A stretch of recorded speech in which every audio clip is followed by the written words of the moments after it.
Okay, let's unpack this. Imagine trying to truly understand something so profoundly complex, so interwoven with shifting ideologies and real-world consequences, that it just, well, it defies easy categorization and simple answers. Today, we're embarking on a deep dive into precisely such a phenomenon, the group known as the Zizians, and the series of unsettling events connected to them. Our mission isn't just to recount what happened, but to truly understand the intricacies, the underlying mechanisms, and the broader implications. We're going to explore this multifaceted issue with the rigor it deserves, aiming to illuminate a very murky corner of contemporary society. The challenge here is immense. I mean, how do you make sense of seemingly irrational acts when those involved believe they are operating under a supreme form of rationality? That's a perfect framing, because what's fascinating here is that to genuinely grasp the layers of the Zizian phenomenon, we'll be employing the rigorous framework of the case study method. This approach, meticulously developed by scholars like Robert Yin, allows us to delve deeply into a contemporary phenomenon set within its real-world context, especially when the boundaries between the phenomenon itself, the Zizians, and its context, the social, ideological, and technological landscape they inhabit, are well blurred.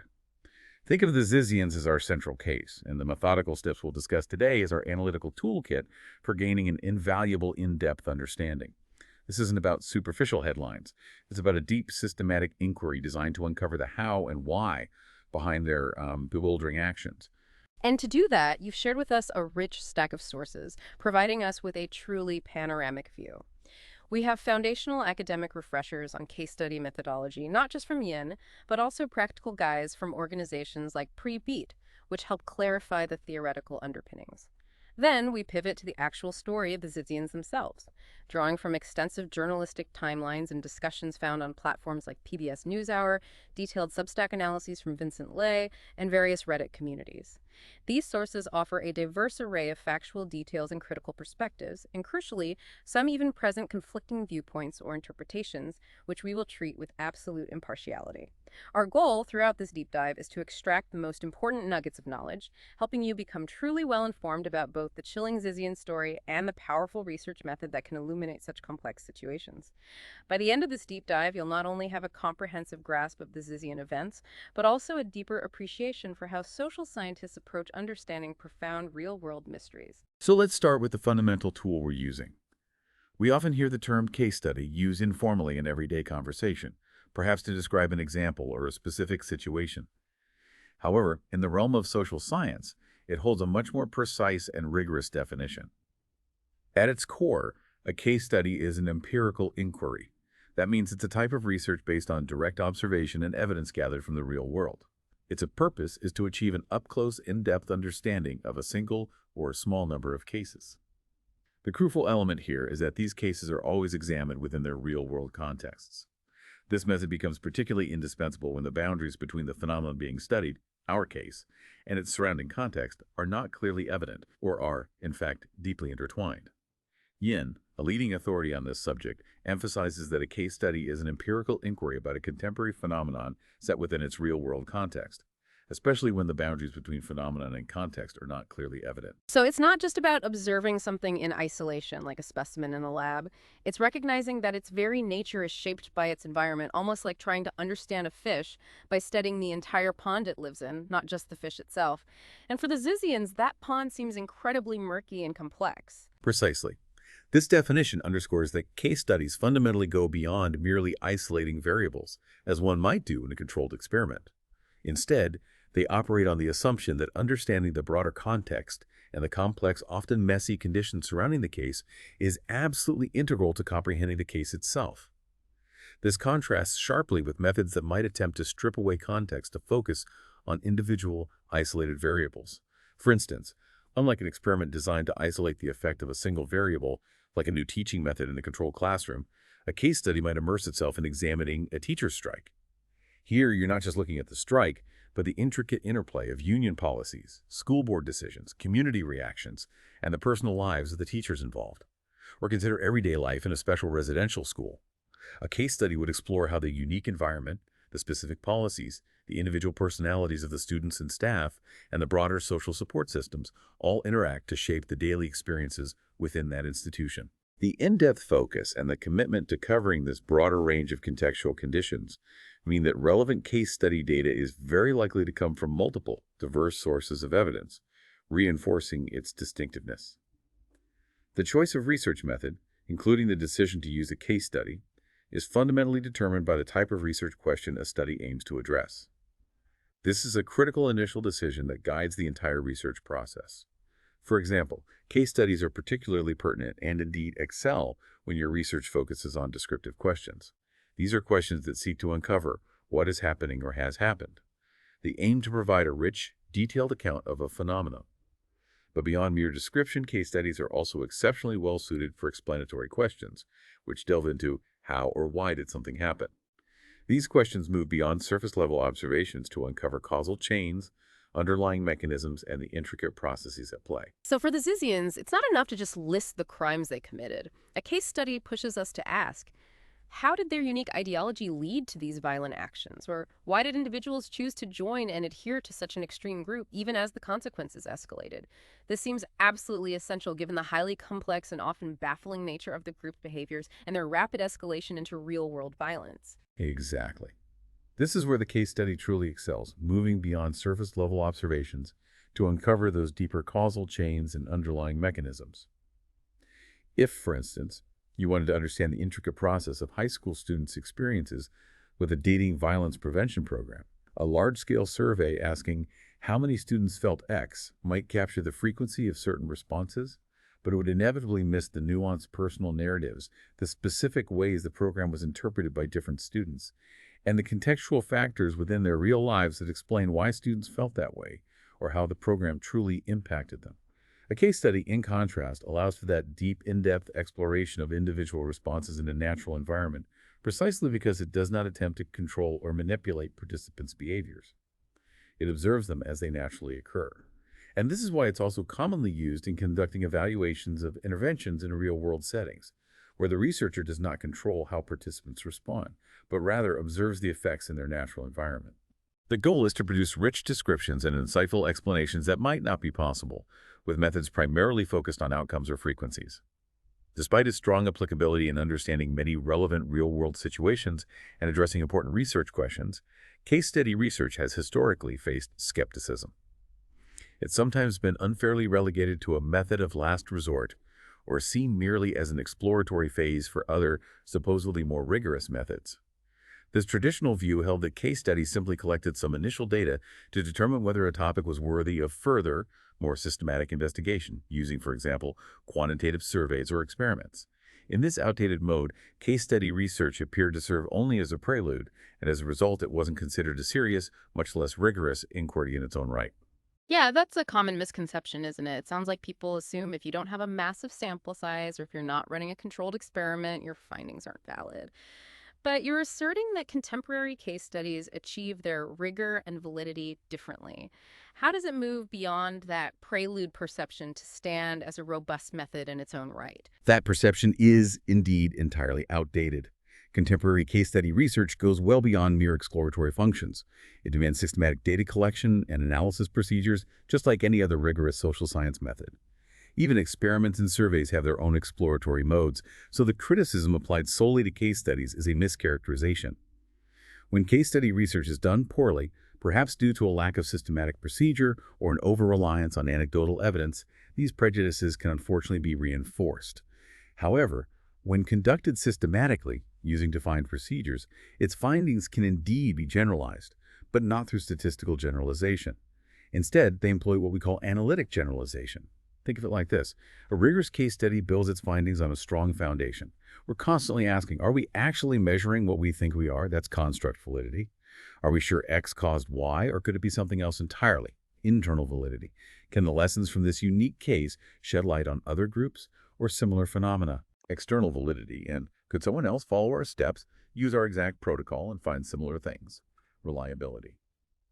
It's our comprehensive quality control, ensuring our story isn't just compelling, but sound and trustworthy. While we won't fully delve into the minutiae of these validity types in this brief refresher, it's crucial to know that the method has established robust procedures for handling these concerns, as detailed and comprehensive texts on the subject. These procedures ensure that despite working with a small number of cases, the insights derived are credible and transferable to broader theoretical understandings. The first crucial step in designing a systematic case study, and indeed a foundational element that provides an enormous organizational advantage, is to clearly define the case you're studying. A case is generally considered a bounded entity. This could be a person, an organization, a specific behavioral condition, a particular event, or any other identifiable social phenomenon. The definition, even if tentative at the outset, provides a clear focal point for your inquiry. While you should generally aim to stick to your initial definition to maintain consistency in your literature review and research questions, a virtue of the case study method is its flexibility. You have the ability to redefine the case after collecting some early data, should initial findings reveal a different, more pertinent focus.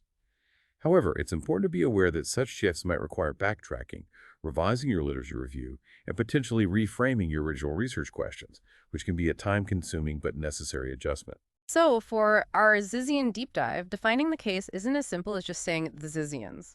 Are we considering Jack LaSota herself as the primary case, or the group as a whole, or even specific incidents they're involved in, like the Border Patrol shooting or the landlord's murder? Where do you draw that analytical boundary when everything seems so intertwined? That's a key question for any case study, and it perfectly highlights the challenge of blurred boundaries inherent in complex real-world phenomena. The boundary between the case and its contextual conditions, in both spatial and temporal dimensions, may not always be clear-cut. The case serves as the main unit of analysis in a case study. For example, a case could be the disciplinary practices of an African-American middle school teacher, with a focus specifically on how cultural synchronization influences those practices. Here, the teacher's classroom practices are the bounded entity, precisely delineated.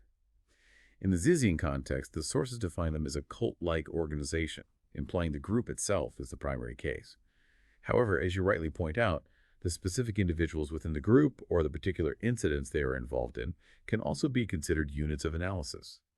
This initial decision profoundly shapes the entire investigation, from what data you collect to how you analyze it. And this leads us directly to the next design step, considering embedded subcases. Once you've defined your main case, the second design step involves making a crucial decision about your study's scope, whether it will consist of a single case or multiple cases, and whether it will be holistic or include embedded subcases. This creates a 2x2 matrix of 4 basic case study designs, as illustrated in common methodological frameworks. A holistic case study focuses on the overall unit of analysis, treating it as a complete, singular entity. It might examine an entire program, organization, or event as one unified whole without breaking it down further for analysis. An embedded case study, conversely, while still centered on the main case, also collects and analyzes data about subunits within that main case. These embedded units are distinct subunits of analysis nested within the broader context of the primary case. This reminds me of how the Zizian story links individual actors like Jack LaSota, Teresa Youngblood, and Maximilian Snyder to larger events like the Border Patrol shooting or the landlord's murder. So if we're looking at the Zizian group as a whole, the specific individuals and incidents become those embedded subcases within the larger phenomenon. It sounds like it allows for both the forest and the trees. Exactly, that's a perfect analogy. To use another example, a holistic study might examine how and why an entire organization implemented certain staff promotion policies, focusing on the organization as the singular unit. An embedded study, using the same organization as its main case, would also gather data on specific employee groups within that organization, perhaps through a sample survey or an analysis of their records, treating these employee groups as embedded units. If you were limited to studying a single organization in this manner, you would have an embedded single case study. If you studied 2 or more organizations this way, it would be an embedded multiple case study. The multiple case design, while inherently more difficult to implement due to the increased data collection and coordination, offers greater confidence in your findings. This is due to what's known as replication logic, which intentionally mimics the principle used in multiple experiments. Cases can be selected either to predict similar results, direct replications, or to predict contrasting results, but for anticipatable, theoretically relevant reasons, theoretical replications. There's no single formula for how many cases are needed in a multiple case study. It's a judgmental call, much like deciding how many experiments are required to arrive at an unqualified result. More cases, akin to more experiments, generally lead to greater confidence or certainty in a study's findings. This strategic choice of design significantly impacts the depth and breadth of your inquiry. So we've laid down the groundwork for how we approach something this complex. It feels like we're building our analytical toolkit piece by piece. Just to quickly synthesize these initial ideas for our listener, we've defined the case study as an empirical inquiry focused on a contemporary phenomenon within its real-world context, especially when boundaries are blurred, aiming for deep understanding. We learned it's ideal for how and why questions, looking at processes rather than just outcomes. We also tackled the outdated skepticism, reinforcing that modern case studies are systematic and rigorous, using analytical and not statistical generalization. Then we moved into the design phase, understanding that defining your case as a bounded entity is the crucial first step, even if those boundaries are initially fuzzy. And finally, we explored the four main design types: single or multiple, holistic or embedded, noting how embedded units allow for deeper dives into the subcomponents within the main case, with multiple cases offering greater confidence to replication logic. That's a comprehensive and concise synthesis. These principles, from defining the case to choosing the right design, are indeed the bedrock of producing robust and insightful case study research. They act as our guiding compass when navigating the complexities of something like the Zizian phenomenon, #tag6, the essential role of theory in design work. The third crucial step in systematic case study design is the strategic and thoughtful use of theory. Now, this doesn't necessarily mean employing a formal grand theory from social science, but having some theoretical propositions or a theoretical lens at the outset can significantly aid several methodological steps. This includes developing precise research questions, strategically selecting your cases to maximize insights, refining the overall case study design, and even defining the specific data that will be relevant for collection. Theory also provides a vital framework for organizing your initial data analysis strategies and ultimately for generalizing the findings from your case study. It's essentially your initial map or hypothesis about how things might connect. So, bringing this theoretical lens back to our central subject, the Zizians, a theoretical proposition here might be something like extreme online radicalization leads to real-world violence, or maybe certain interpretations of rationalism drive cult-like behavior. This helps guide what data to look for, setting expectations, but we have to be open to the data challenging our initial ideas, right? That's key to not falling into confirmation bias. Absolutely, that openness to being proven wrong is critical. Starting with a theoretical perspective, such as the claim that successful principles act as instructional leaders, for example, can make a study much easier to implement and provides a clear starting point, even if that initial theory is later challenged or entirely discarded by your empirical data. Paradoxically, more elaborate theories can add precision to later analysis, offering benefits similar to having complex theoretical propositions in quasi-experimental research. For instance, in case study evaluations of social programs, the use of logic models represents a practical form of theory, a clear articulation of how an intervention is supposed to work and what outcomes are expected. This desired role of theory often distinguishes rigorous case study research from purely qualitative methods like ethnography or grounded theory, which might not always focus on a predefined case, a specific unit of analysis, or engage in formal design work with an overarching theoretical perspective. While deliberately avoiding any theoretical perspective can be risky, especially for less experienced researchers, as it can lead to false starts, lost time, and difficulty in demonstrating the value of findings, it also holds the potential for break-the-mold discoveries that fundamentally reshape understanding. However, for most researchers, a theoretical framing provides a structured starting point from which to build upon or challenge existing knowledge. It gives you a specific set of questions to ask and a way to interpret the answers, rather than simply, drowning in information. Now, with that methodological framework in mind, let's turn our attention to our case itself, the Zizian phenomenon, by meticulously examining the factual timeline of events. This chronological approach, much like a time series analysis in case studies, is essential because it helps us understand not only what happened, but how the group evolved, how their ideology manifested into action, and the specific sequence of incidents they are linked to. This allows us to trace the escalation of their activities and identify key turning points. Looking at that timeline, expert, I'm struck by the sheer escalation. It shows a clear progression from online theorizing to direct confrontation and violence. The idea of aggravating low-level authority definitely seems to play out here, almost like a deliberate strategy or a test of their extreme beliefs. Indeed, these patterns are critical to understanding the group's actions and observing the real-world consequences of their ideology. The narrative begins in 2016 with Jack Lasota, a computer programmer and transgender woman then living in the San Francisco Bay Area. Lasota started writing a blog under the online persona Ziz, where she explored complex and often rambling theories about technology, gender identity, and human cognition. She initially engaged deeply with the rationalist movement, a community focused on improving human reasoning, often with a particular concern for the potential dangers of artificial intelligence. Right, the rationalist movement. Yes. However, by 2018, Lasota began to split from these mainstream rationalist groups. This schism occurred after her unique brain hemisphere theory, which posited that the two hemispheres of the brain could hold separate values and genders and often desire to kill each other, was largely rejected by the broader rationalist community. This rejection appears to have been a significant turning point, pushing her further to the fringes and perhaps intensifying her belief that she alone held the true path to reason. A common pattern in radicalization, maybe. Rejection leading to doubling down. It certainly seems plausible. The first major public incident occurred in November 2019, when Lasota and three others, Emma Borhanian, Gwen Danielson, and Alexander Leatham, were arrested. They claimed this was a protest against sexual misconduct within rationalist organizations, but their appearance, reportedly dressed in a manner that people perceived as threatening, led to their arrest for obstruction and disorderly conduct. This was an early sign of their willingness to engage in direct, disruptive action. Fast forward to August 2022, a seemingly bizarre event unfolded. The U.S. Coast Guard responded to a report that Lasota had fallen from a boat in San Francisco Bay. No body was found, and an obituary was published. This was later revealed to be a fake death, an elaborate attempt to evade authorities and potentially the consequences of their growing activities, which itself is a revealing act for a group that later engages in sovereign citizen-like behaviors, attempting to operate outside conventional legal frameworks. Faking her own death. Yep. That's extreme. Extremely. Just a few months later, in November 2022, a horrific incident occurred involving Curtis Lind, an 82-year-old landlord in Vallejo, California. Lind had gone to court seeking to evict Lasota, Borhanian, Leatham, and others who had been living in vans and box trucks on his property for non-payment of rent, specifically after the COVID rent moratorium ended.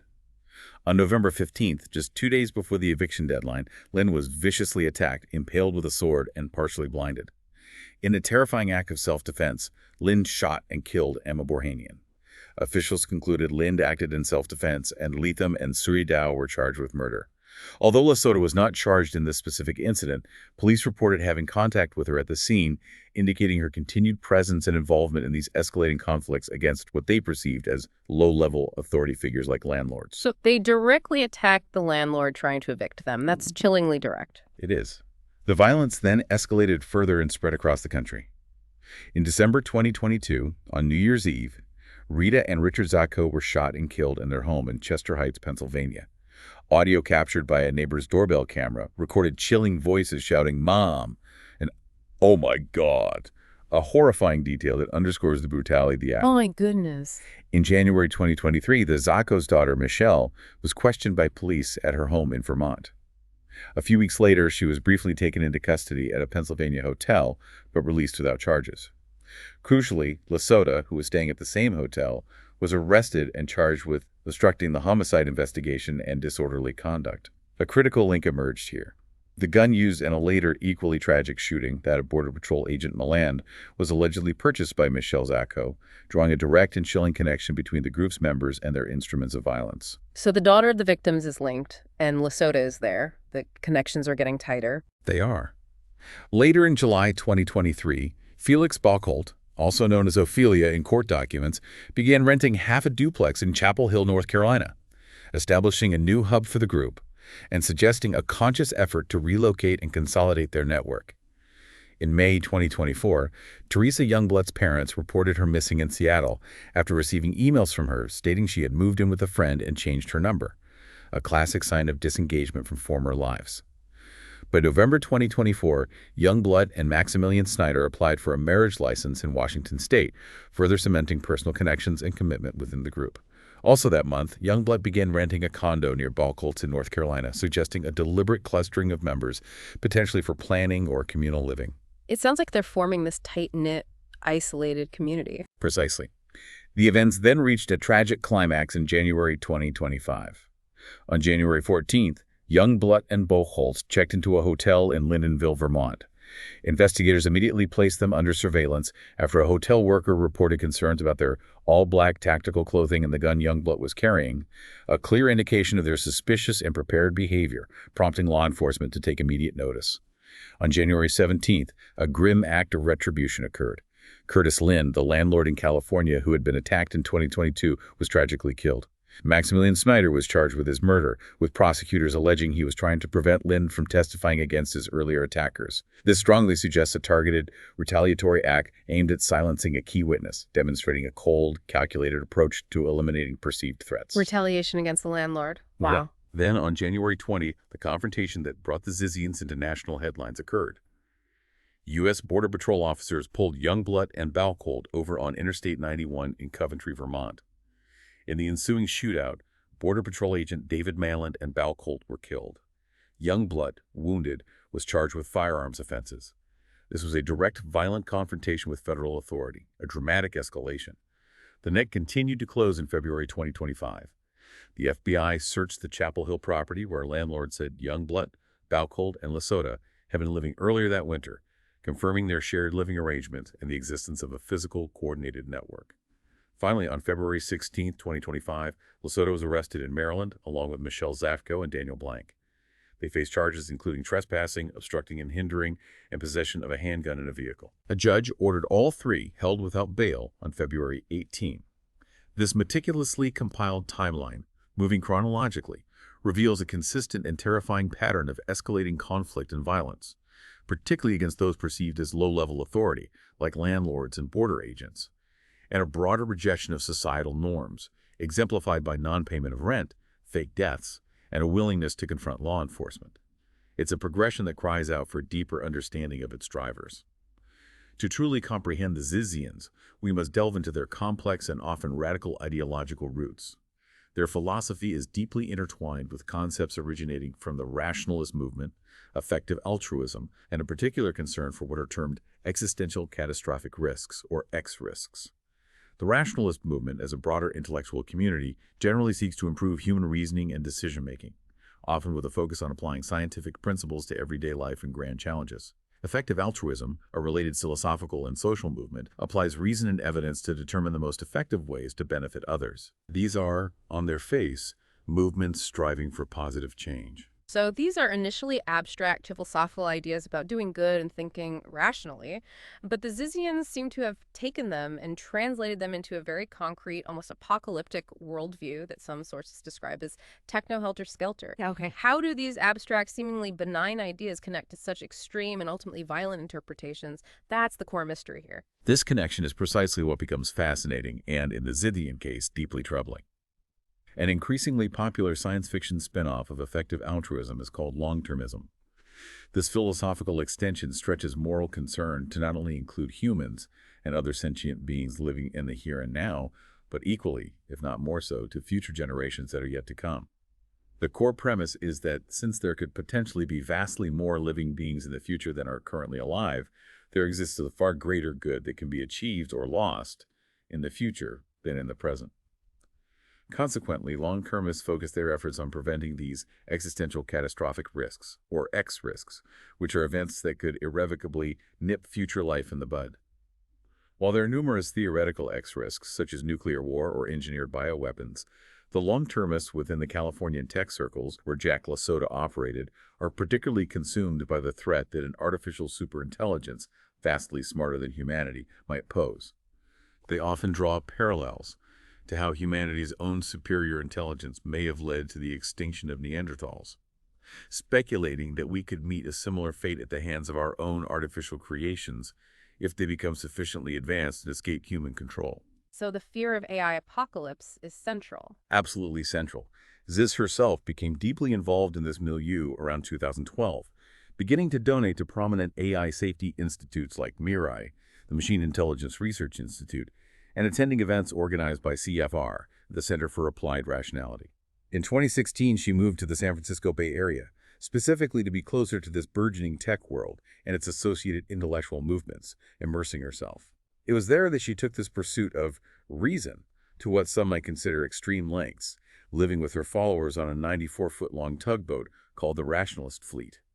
The underlying idea was that by living rent-free on the high seas and utilizing public showers at the beach, they could drastically reduce their living costs, thereby freeing up more time and resources to dedicate to what they perceive as the ultimate goal, saving the world from artificial superintelligence. This was their version of monastic devotion, but with a technological apocalyptic twist. Commentators have noted the chilling Manson family of our time comparison, especially regarding the floating commune as a 21st century software update on the Manson family spawn ranch. This reflects an extreme application of consequentialist thinking, where the perceived greater good, the avoidance of an AI apocalypse, justifies highly unconventional and eventually violent actions against anyone or anything seen as obstructing this ultimate goal. Central to the Zizian ideology, and arguably the most chilling aspect of our case study, is Jack Lassota's unique and highly radical interpretation of rationalism and morality. Her philosophy involves a profound and explicit rejection of conventional social morality in favor of what she perceives as an absolute, pure, rational reality. This is sometimes referred to by the group as embracing the dark side, with the stated aim of becoming a sociopath from society's perspective in pursuit of what they deem the greater good. It's a complete inversion of widely accepted ethical frameworks. So this isn't just a different moral framework, it's a complete dismantling of what most people would consider ethical behavior.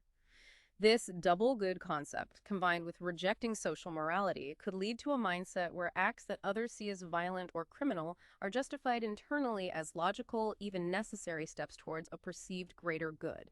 It sounds like an intellectual framework specifically designed to rationalize and enable extreme actions. Indeed, it's a profound detachment from conventional ethical systems. This philosophy involves actively affirming values that social reality supposedly rejects, such as identifying as trans, being vegan, and crucially solving the AI control problem at all costs. Ziz defined good people as those having substantial altruism in their cores, with veganism being identified as one of the most visible and strong correlates. This conviction led to the extreme belief of death to all people that are not vegan, a terrifying extrapolation of their double good principle, which fuses extreme altruism, their mission to save the future from AI, with extreme veganism, a commitment to animal welfare. This creates a moral binary, where those not adhering to their full double good standard are deemed For expendable. death to all people that are not vegan. Yeah, It's just incredibly extreme. It is. Consider some illustrative, deeply disturbing examples of this extreme consequentialist reasoning from Ziz's own writings and discussions within these circles. First, the ant incident. Ziz recounted a situation where she chose to shower, which resulted in the murdering of 4 ants, whom she disturbingly described as people. Her justification: the fate of the entire world is a greater good than the lives of 4 ants.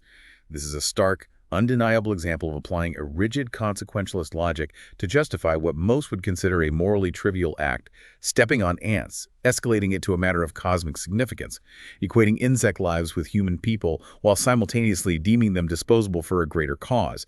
It perfectly encapsulates their detached utilitarian calculus. Equating ants with people, but then justifying killing them. The logic is twisting itself into knots. Exactly.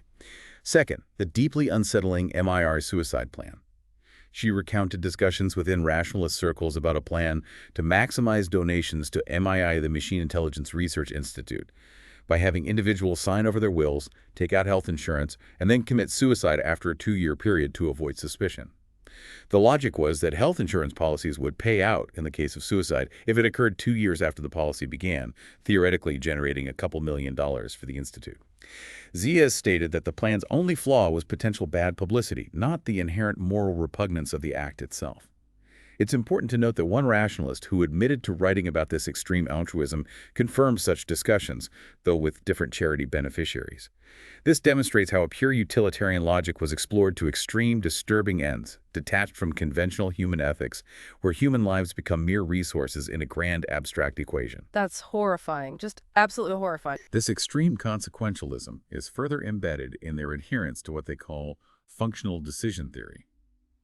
This decision-making process dictates that decisions are primarily about selecting optimal strategies to achieve results, not about the quantifiable morality of the results themselves. This implies that the chosen strategy is paramount, regardless of its immediate moral implications, which some commentators find akin to word salad, or a convoluted justification for actions that appear morally repugnant to outsiders. They view themselves as double good, combining extreme altruism with extreme veganism, leading to the belief of death to all people that are not vegan. This philosophy essentially provides an intellectual framework that rationalizes extreme behavior by detaching it from conventional moral judgment, pushing individuals to never stray from the path of the ideal consequentialist thing, even if it means cutting ties with family or appearing sociopathic from a mainstream viewpoint. Their recruitment efforts reportedly focused on finding abnormally intrinsically good people and attempting to transform them into Gervais sociopaths, a term from psychological research referring to individuals who are highly rational, almost detached, and calculating in their pursuit of goals with a reduced capacity for emotional empathy. Gervais sociopaths.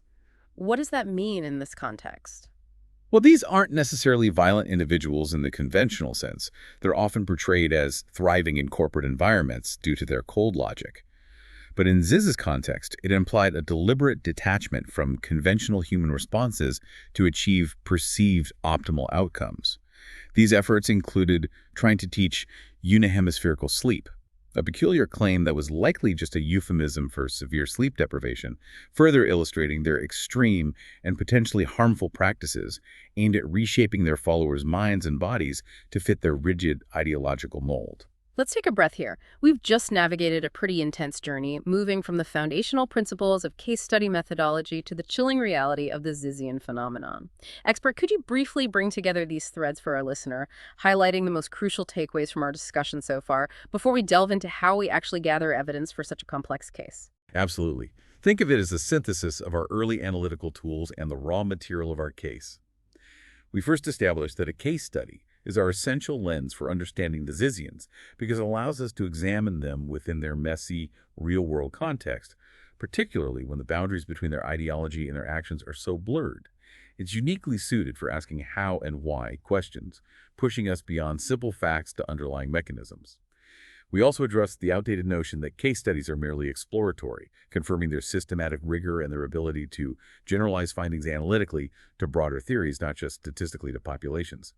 Then we delved into the design, emphasizing the critical step of defining the case itself, whether it's the group holistically or includes embedded individuals and incidents, and how a guiding theory, however simple, provides structure to our inquiry. Finally, we immersed ourselves in the Zizian timeline, tracing Jack Lasota's evolution from an online theorist to the leader of a group engaged in escalating violence, often targeting low-level authority figures. And most importantly, we uncovered the chilling ideological landscape they inhabit, a radical interpretation of rationalism and long-termism, leading to a techno-helter-skelter worldview. This includes Ziz's philosophy of rejecting social morality in favor of pure, rational reality, adopting functional decision theory, and pursuing a double good that justifies extreme actions, even advocating death to all people that are not vegan. This entire framework, as we've discussed, provides an intellectual justification for what appears to be profoundly disturbing behavior. Now, how do we actually gather evidence for such a complex, often clandestine group like the Zizians? A hallmark of rigorous case study research, and indeed a critical strength, is the systematic use of multiple sources of evidence. This isn't just about accumulating more data, it's fundamentally about establishing converging lines of evidence through a powerful process known as triangulation. This proof significantly enhances the robustness and credibility of your findings by constantly checking for consistency across different sources, and even within the same source over time. Yen, a pioneer in case study methodology, identifies 6 common sources of evidence in case studies: direct observations, interviews, archival records, documents, participant observation, and physical artifacts. So we're not just taking one news report as gospel, are we? We're piecing together the Zizian story from court records, their own online manifestos, eyewitness observations, and then cross-referencing everything. It's like building a complex puzzle from pieces found in different boxes, and some pieces might even contradict each other. That's how you get a fuller, more robust picture, even if it reveals discrepancies that demand further investigation, right? Exactly.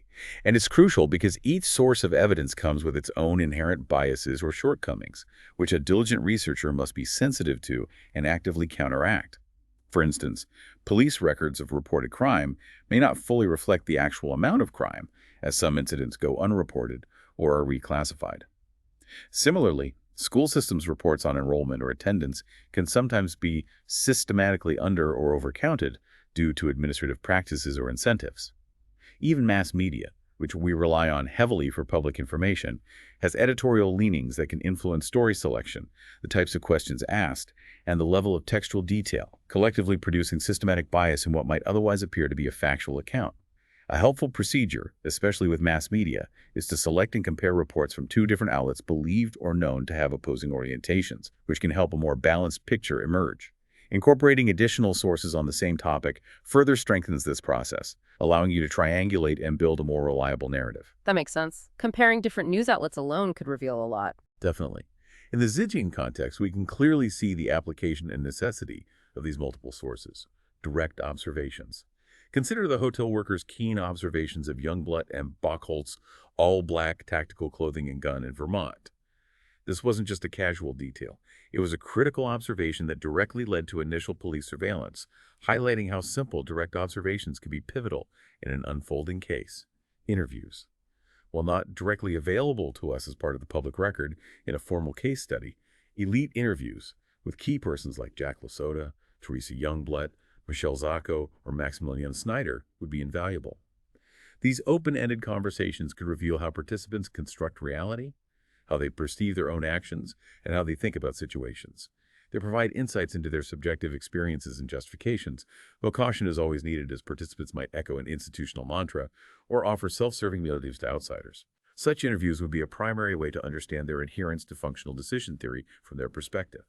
Archival records. Court records and police reports concerning the murders of Curtis Lind and the Zaccos, as well as marriage license applications for Youngblood and Snyder, provide official, legally documented evidence that grounds the narrative in verifiable facts. The landlord's court action, seeking eviction against Lasota and others for non-payment of rent, offers a critical legal record of their interactions with low-level authority, providing concrete evidence for that pattern we discussed earlier. Documents.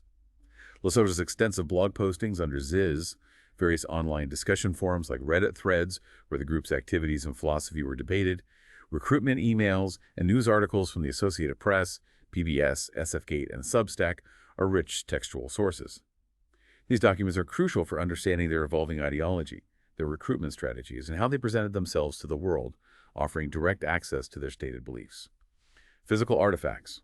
The gun used in the mail-in shooting, allegedly purchased by Michelle Zacco, is a tangible piece of evidence connecting individuals and incidents in a very concrete way. Physical artifacts like this can corroborate or challenge other forms of evidence, tying abstract plans to concrete actions. So many different types of evidence, each giving a different angle. Precisely.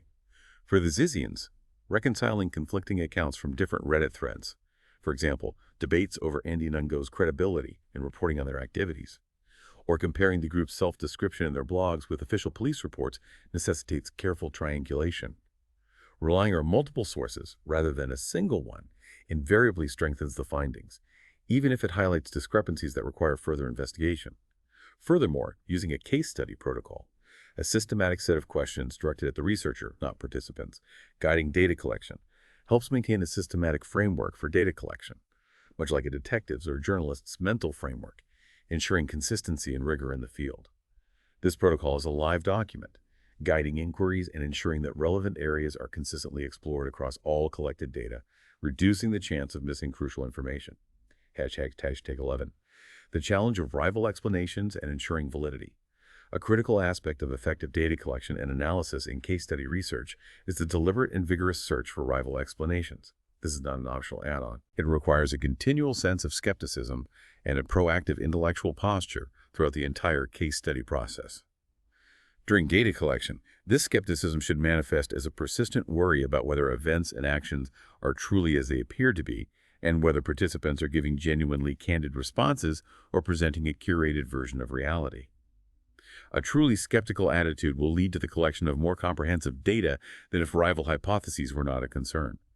For instance, data collection should involve a deliberate and vigorous search for discrepant evidence, almost as if you were actively trying to establish the potency of a plausible rival explanation, rather than simply trying to discredit it.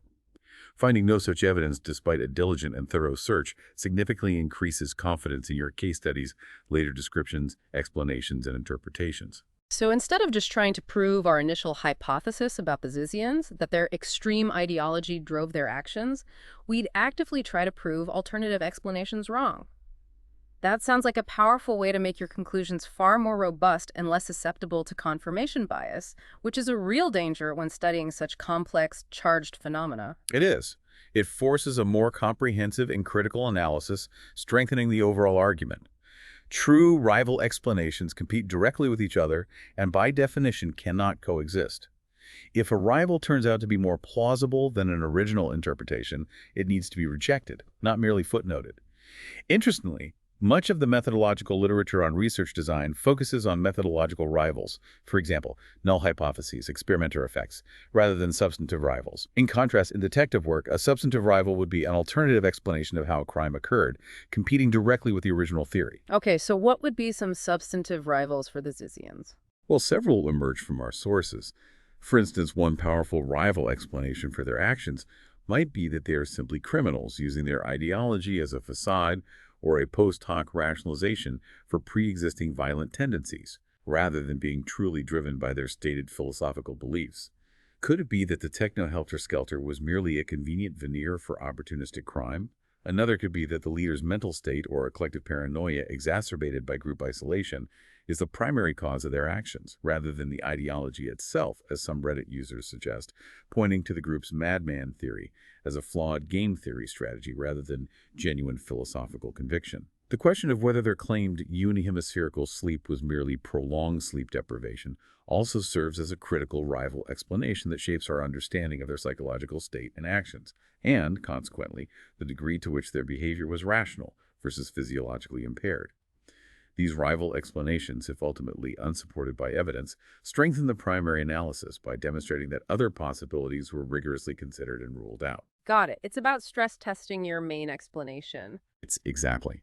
Regarding the overall validity of the research design, 4 criteria are key, as detailed by Yen. 1. Construct validity. This concerns choosing the correct operational measures for the concepts being studied. It asks whether the tests or instruments we use accurately measure the constructs under study.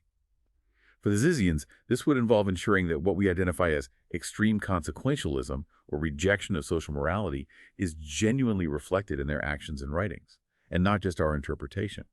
Are we truly capturing their dark side philosophy or just labeling disturbing behavior? 2. Internal validity.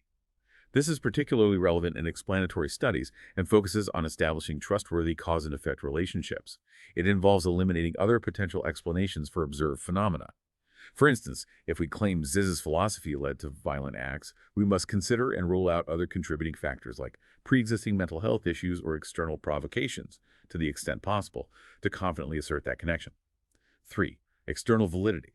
This refers to the ability to generalize the result of a study outside their original context. For case studies, as discussed, this is achieved through analytic generalization to broader theory, not statistical generalization to populations. It's about how the lessons from this specific case can inform our understanding of similar phenomena. 4. Reliability. This criterion means that if the same procedures are followed in another study, the same results could be replicated.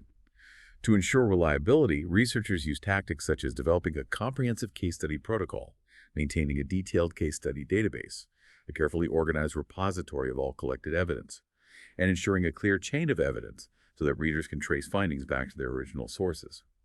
This meticulous documentation allows for transparency and the potential for replication by others, boosting confidence in the findings. Analyzing case study data is often considered the most challenging step in the entire research process, primarily because there isn't a simple cookbook approach or a single automated algorithm for narrative data. Unlike quantitative analysis where a computer uses predefined algorithms, here the analyst must actively define codes and procedures, logically piecing together evidence into broader themes. Essentially, you are creating your own unique algorithm, specifically tailored to your particular case study.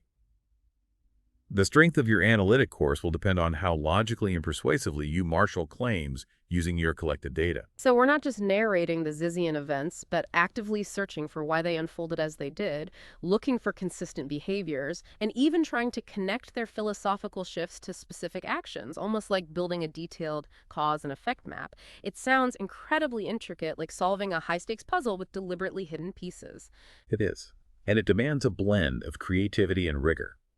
Analysis typically begins by systematically organizing your narrative data, which can be anything from interview transcripts to blog posts or police reports, into hierarchical relationships, matrices, or other arrays to make it manageable. The initial research questions or the definition of the case should guide this analytic strategy. While there are many techniques, 4 key examples are commonly employed. First, pattern matching. This technique involves stipulating some pattern of expected findings at the outset of your case study, perhaps based on your initial theory. You then compare the empirically based pattern you uncover from your collected data with the predicted one.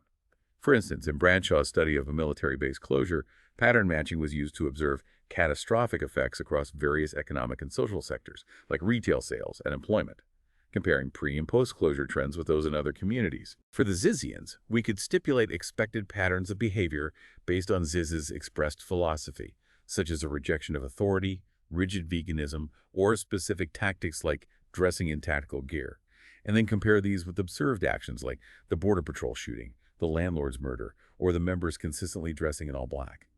If these patterns align, it strongly strengthens the connection between their ideology and their actions, moving beyond mere correlation to a more compelling explanation.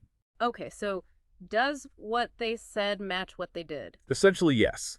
Second, explanation building. This technique is often used when a study begins with a more open-ended research question. For example, how did the Zizian group escalate to violence? The goal is to build an explanation for the occurrence of the case itself, and crucially, it involves deliberately entertaining and testing rival explanations. For example, Shine's study of a high-tech firm's demise aimed to build a comprehensive explanation for its collapse, carefully considering alternative contributing factors like market shifts or internal leadership conflicts. For the Zizians, we could use explanation building to construct a comprehensive account for the escalation of violence, systematically integrating their ideological shifts, external confrontations, and internal group dynamics into a cohesive narrative, while also challenging rival explanations like mere opportunism or simple criminality. It's an iterative process of proposing, testing, and refining your explanation. Third, time series analysis. This technique involves examining chronological patterns of events over time, looking for major intervening events that might have caused a shift in the group's behavior or outcomes. Imagine a case study tracking production, sales, and profit trends before and after a new executive assumed leadership of an organization, attributing changes to the new leader while also considering rival conditions like a sudden economic boom or recession. For the Zizians, this means meticulously tracking their actions before and after key intervening events, such as Lesoto's initial arrest in 2019, the end of the COVID rent moratorium in 2022, leading to the landlord confrontation, or the police surveillance that preceded the Vermont shootout. Such analysis helps pinpoint critical junctures and potential causal links, showing the direct consequences of certain actions or external pressures on the group's trajectory. Looking for those key turning points in the timeline. Exactly. Finally, for multiple case studies, the primary analytic technique is replication logic.